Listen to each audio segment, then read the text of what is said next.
नमस्कार, the beginning culture में आपका स्वागत है। आज हम इस वीडियो में बात करेंगे सिकंदर को कांटे की टक्कर देने वाला राजा पोरस की।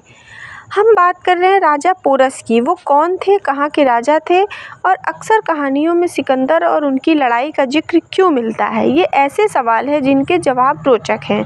इतिहास में पोरस और सिकंदर की लड़ाई काफ़ी चर्चित है। पोरस और सिकंदर के युद्ध और उनकी दोस्ती के किस्से भी खूब सुनाए जाते हैं। पोरस कौन थे और सिकंदर से उनकी दोस्ती किन वजहों से हुई, उसके पीछे इतिहासकार कूटनीति की तरफ इशारा करते हैं। पंजाब में झेलम से लेकर चेनाब नदी तक राजा पोरस या पुरुवास का राज्य था। इसकी राजधानी मौजूदा लाहौर के आसपास थी। राजा पोरस पोरवा के वंशज थे। उनका साम्राज्य पंजाब वर्तमान में झेलम और चेनाब नदियों तक था। पोरस का कार्यकाल 340 ईसा पूर्व से 315 ईसा पूर्व के बीच माना जाता है। जिस तरह से आज हम भारत को देखते हैं उस तरह पहले एक देश नहीं था। अलग अलग राज्य थे जिनमें से एक शासक पोरस थे। पोरस का शासन क्षेत्र पंजाब में झेलम के आसपास था, लेकिन यहाँ जितने छोटे छोटे राज्य थे उनमें पोरस को काफ़ी शक्तिशाली शासक माना जाता था। इतिहासकार बताते हैं कि सिकंदर विश्व विजय पर निकले हुए थे। वो पोरस के राज्य तक पहुंच गए थे। सिकंदर के आगे जिसने सरेंडर नहीं किया उनसे टकराव हुआ।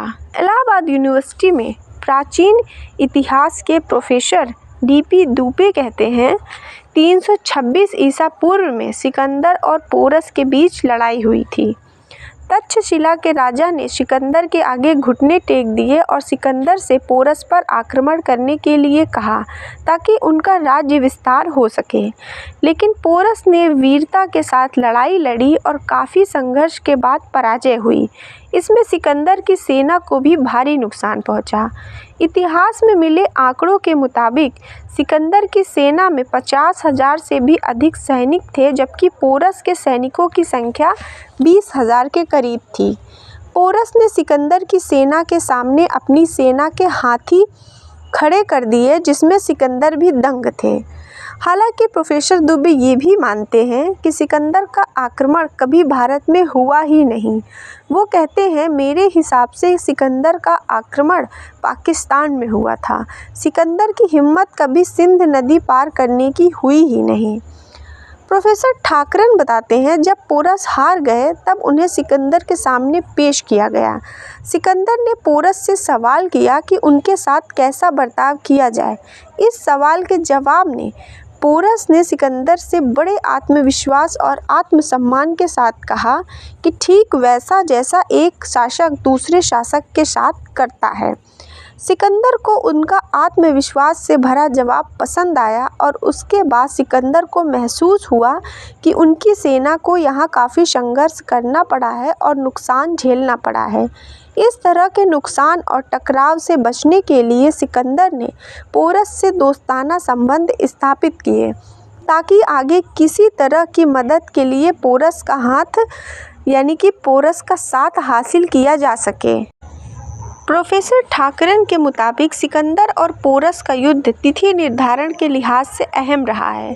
वो कहते हैं, सिकंदर के आक्रमण के बाद भारतीय इतिहास में सुनिश्चित तिथिकरण का सिलसिला स्पष्ट हो जाता है और दूसरी बात ये कि यह सीमावर्ती क्षेत्र था।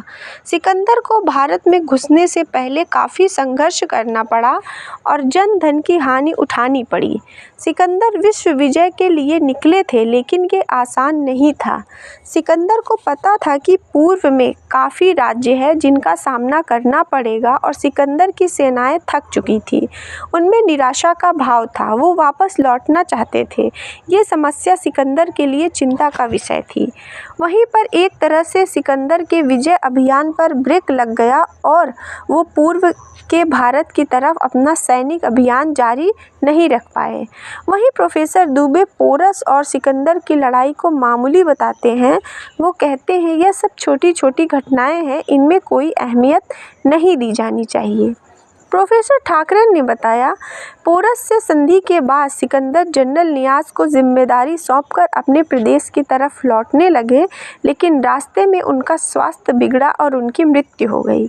इतिहास में ये भी दावा किया जाता है कि 323 ईसा पूर्व में सिकंदर की मौत के बाद उनके ही एक जनरल ने पोरस की हत्या करवा दी।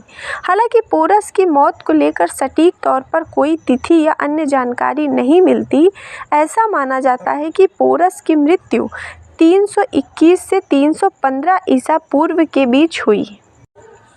पोरस और सिकंदर से जुड़ी ये वीडियो अगर आपको पसंद आई हो तो लाइक और सब्सक्राइब करें। धन्यवाद।